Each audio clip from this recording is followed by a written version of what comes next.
Hi everyone, and welcome to Our Mother's Art. Today I thought we would talk about spinning wheels, specifically my spinning wheel. The one that I currently am working with is an Ashford Joy 2 double treadle. And I'd like to talk about it today and show you why I love it. So let's go.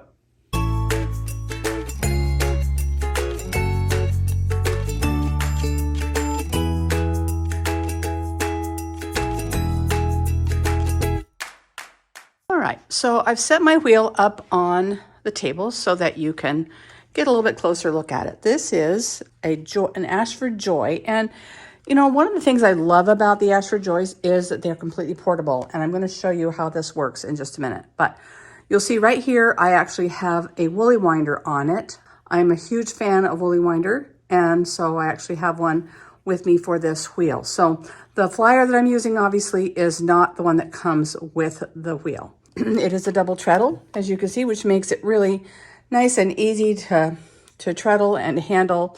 It's really pretty. It comes just like this right out of the box. I ordered this last March from Paradise Fibers because I knew that I wanted the double treadle, and I had to wait about 6 or 8 weeks, I think, to get it, but it's worth it. So what we're going to do is I'm going to show you how it folds up. Let's turn the camera around and I'll show you how it comes apart.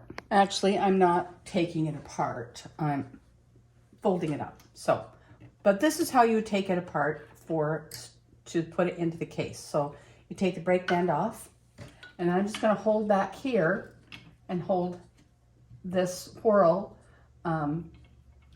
still so that I can unscrew the flyer from the wheel. And like I said before, this is a Woolery winder. I'll put a link to a Woolery winder if you've not seen them. I absolutely love them. They have the sliding ring instead of the flyer hooks, and it makes it so that your yarn winds on really nice and evenly.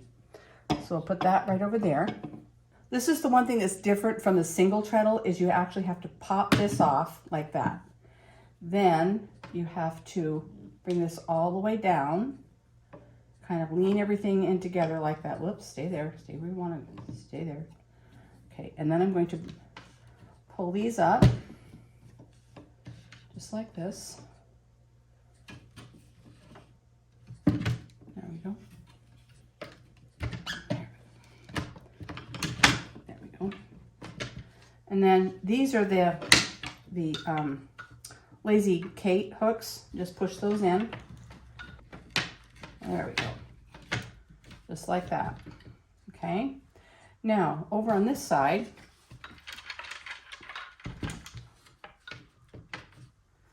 there is this hook right here. You bring that up around, and then it goes just in like that. Now, how does it go in the bag? It has its own bag, so hang on, I'm going to go grab it. So here's the zip bag that it comes in, and you just open this up, and zip it all the way, and the wheel just lays in here, just like that. Wham! Now, the nice thing is the flyer fits nicely in here as well. So that just goes along. And then on the outside, there's pockets. You can put additional bobbins or whatever you want in here. So it's very, very portable. Okay, so here's a slightly better view of me taking this footman off the treadle. You push with your thumb like that, and this comes right off. Otherwise, you can't fold it up completely. And then you pull this up, and you pull this up. You do need to make sure that these Lazy Kate posts are pushed inside, and then you have to make sure this is down like this, and then you can fold it up like that. Another really thing that's really convenient about the Joy 2 double treadle like this is you can take it to a class. You actually don't even have to take the flyer off. So you could transport it just like this, put it in your car for a class or a spin in somewhere without taking the flyer off and without even putting it in the bag. It's that convenient. And then to set it back up, I'm just going to do the reverse. I'm going to pull it down, lock these into place, like this, and like this.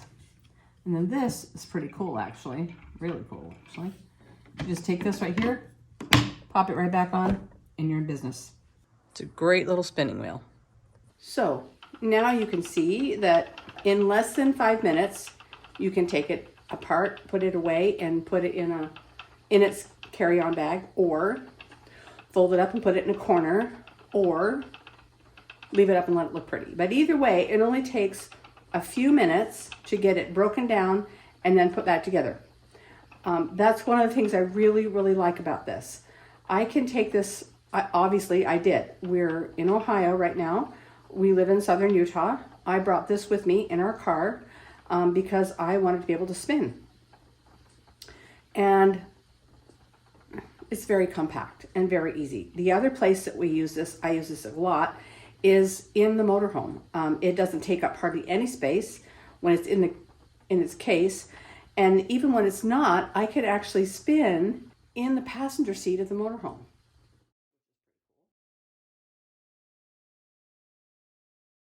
Which is pretty cool. And I can spin away, and then I can just leave it in the front part of the motorhome when we're parked somewhere. Pull it out if I want to, or I can just leave it there set up, and it's completely fine. So this is a really, really easy to use traveling spinning wheel. Now, how does this connect with our mother's art? Well, when my mother learned how to spin, she, like most of us, had more than one wheel. And the last wheel that she purchased before she passed away was, in fact, an Ashford 1 single treadle. She never got a chance to spin on it. I did actually inherit that wheel. I did spin on it some, not a lot, because frankly, I love double treadle more. And so when I found out that there was an Ashford Joy double treadle, I decided to go ahead and sell it. I checked with my sister. Since my mother had never spun on it, we didn't have a lot of sentimental attachment to it, other than the fact that she just had it. So, but the genesis for having an Ashford Joy wheel is from my mother. So there's a connection to our mother's art. My very first spinning wheel that my granddaughter now has is an Ashford, and it's still going 35 or so years later. So I guess by way of review, I absolutely love this wheel. I think it's beautiful. It's well made. And so I will put the links to all of these things in the description below. So that's a little tour around my wheel. And oh, and by the way, what I'm spinning is, I think, I bought it a long time ago. It's a top that I got. You can see it here, I think. It's multicolored. I believe it's merino, and there's some silk in it. And it's really quite nice. And I'm able to spin it really fine. I know everybody has a different way of spinning. I guess I'm using a short draw. It's just sort of that's my style I've developed. There's probably better ways. I don't know, but it works for me. And what I'm planning to do with this is I'll ply it. It'll look about like this-ish, something like that. Something like that. I don't know if I can zoom in on that or not, but it'll look about like that. I'm going to ply it and get it set and all that stuff, and I'm going to weave it, I think, into a scarf. So we'll see what happens. In the meantime, all the best to you. Happy spinning, happy weaving, happy quilting, happy crafting. Have a wonderful day. Thanks so much for watching. Bye.